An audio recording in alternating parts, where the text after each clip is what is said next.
prairie fire of today has a significant history, for much of our present-day grassland evolved as a result of fire. In the past, there were large areas where trees competed with grass for living space. Fire started by lightning gradually burnt off the trees, but the grasses remained, for fire does not kill grass. Unlike a tree, its body lies beneath the ground, protected by a coverlet of soil.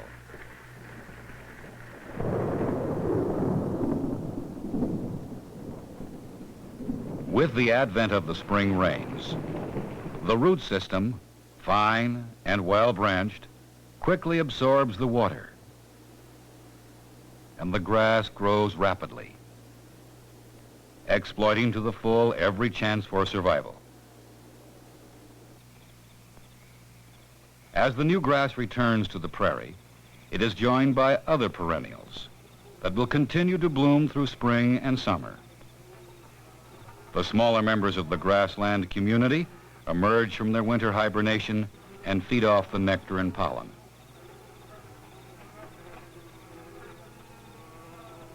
But most, like the prevalent grasshopper, feed off the basic energy source, the grass itself. They feed off the grass until, with keen eyes and quick beak, a bird plucks them from their meal. Cautiously, always on the alert, it retires to its nest in the grass, taking with it the nourishment for a new brood of grassland inhabitants.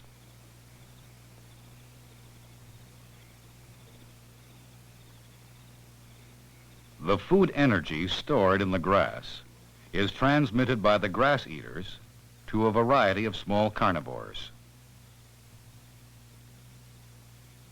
The tiny aphids, feeding off both grasses and broad-leafed plants, fall prey to predatory insects.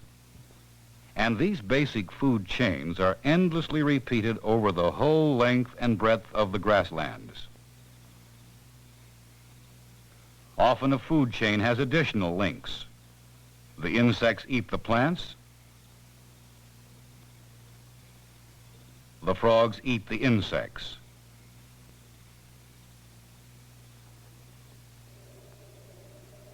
Then in turn, the frogs are taken by snakes, such as the garter snake. And later, the snake itself may provide food for a hawk, provide food for the badger. But sooner or later, the droppings and corpses of all these animals must return to the earth. Over the centuries, the animal remains, and the countless generations of dead grasses have built up and nourished a wonderfully rich soil, a soil that has been used to great profit. Man has turned the world's grasslands into vast food factories by carefully cultivating other grasses such as wheat, oats, and barley.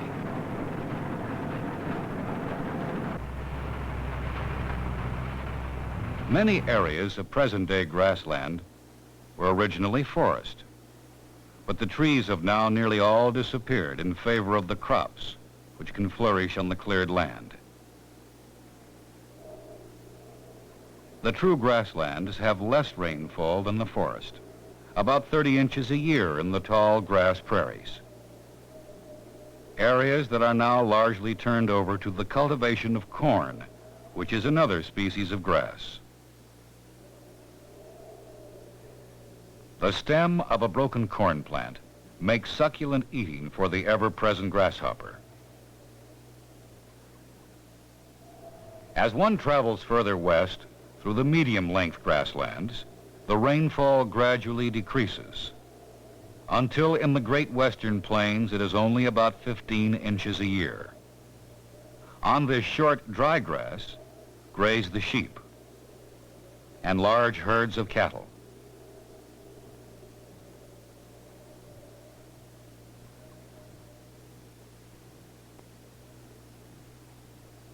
The bird is collecting insects that have been disturbed by the steer, a niche that is common the world over.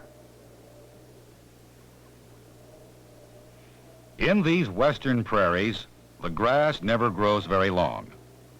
Over the centuries, intensive grazing by bison, antelope, and so on has always kept the grass short. In response to this heavy grazing pressure, grasses have evolved that grow luxuriantly but never reach a height of more than a few inches. Although these areas are good grazing land, they must still be used carefully, for if too many cattle are put on too little grass, the cattle will overgraze. They crop the grass too short, eat up all the plant's greenery. With the photosynthetic machinery destroyed, the grass dies. The bare land, cut up by hooves, is left defenseless, and weeds spring up. However, even at this stage, the damage can be undone if the land is allowed to lie fallow for a few years. Gradually, the grass returns and eventually supplants the weeds, for grasses are the climax plants of the community. But the 400 million acres that comprise the great have been subjected to even greater stresses than overgrazing. Back in the middle of the last century, this vast range was only used to graze large herds of cattle.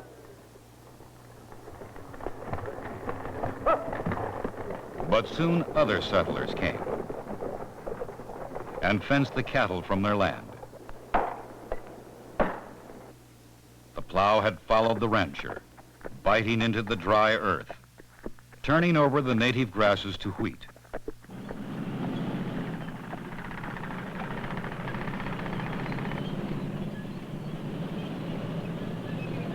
There were periodical droughts, but by and large, the land yielded a rich harvest. Then Europe erupted into the First World War. With the war came new demands for wheat.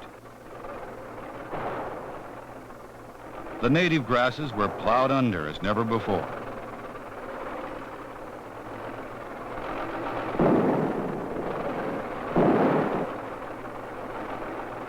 The war ended, but the plows and the harvesters remained.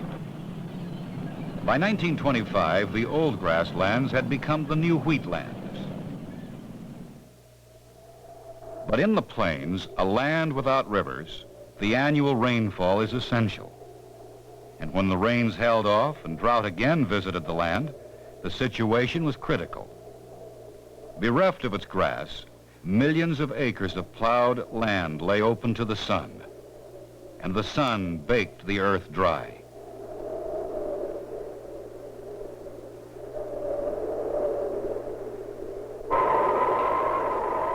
The soil, without moisture, and without the grass to tie it down, lay at the mercy of the wind. The wind blew, and the loose topsoil was swept away before it.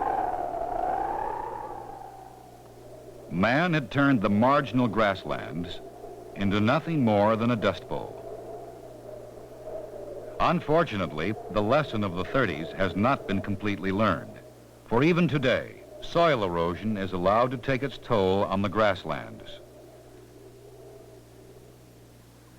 But the situation has improved. Trash farming, the system of letting the stalks stand after harvesting, instead of immediately plowing them under, helps to ensure that the soil has a binder to protect it from the eroding forces of the wind. Then, too, the biologists have come to the aid of the land. At the Northern Great Plains Research Station, the native grasses are crossbred with new varieties, such as crested wheat and Russian wild rye. Normally, only 33% of the seeds of the native green needle grass germinate after an 8-month dormancy. Now, through careful seed selection and crossbreeding, 66% of the seeds germinate in the same period. Cattle are grazed on pastures that are planted with different combinations of native and foreign grasses. The object being to develop grasses that will stand more intensive grazing and provide better nutrition. Experimenting with various grasses and fertilizers naturally produces changes in the composition of the soil. These changes must be analyzed and recorded to provide the necessary data for future research. All part of a long-range program to conserve the grasslands. For the grasslands are the breadbasket of the world. Not only the prairies of Canada and the United States, but also the steppes of Russia, the grasslands of Australia, and the pampa of Argentina. This pampa is a vast treeless plain. With a thick layer of fertile soil, some of it has been put under the plow, but most is used to raise beef cattle, shorthorns and Herefords that are grazed and fattened on the alfalfa and grasses of the pampa. In Africa, over 1/3 of the whole continent is savanna, a region where the grass is interspersed with trees. Too dry to be completely forested, yet with enough rainfall to support a greater variety of vegetation than grass alone. A region where prehistoric-looking beasts are still to be found. The birds are collecting insects disturbed by the rhinoceros.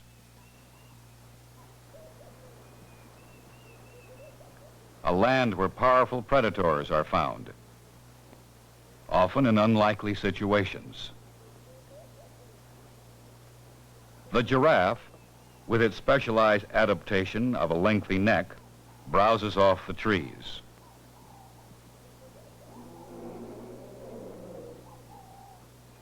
But the basic food supply of the key industry animals, such as the antelope and zebra, is the grass itself. However, in the dry season, the grass dies down, and the animals are forced to migrate to new sources of food. Each year, thousands of animals, weakened by starvation, die in their search for food and water.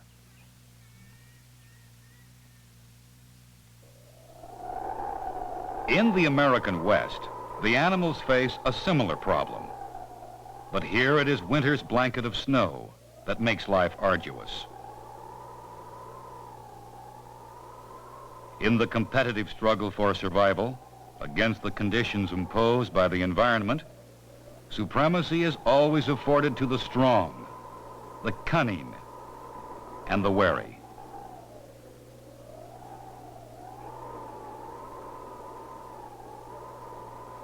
With the snow blanketing the grass, the larger animals browse on woody plants, and the mountain lion is forced down into the plains to try to satisfy its appetite for meat.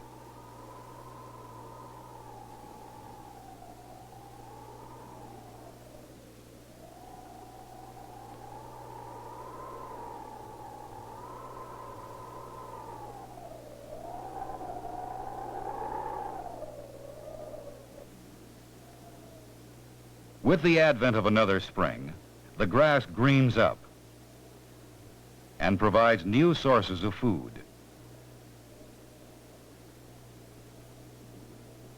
The prairie dogs emerge from hibernation. At one time, their communities were liberally spread over the western plains. But with the coming of the rancher and farmer, their teeming millions were decimated. Today, prairie dog towns are rare, and there is little doubt that they will go the way of the bison, extinct except for protected herds living on game reserves. Not too long ago, the bison roamed the prairies in countless millions, a single herd covering the plains for as far as the eye could see.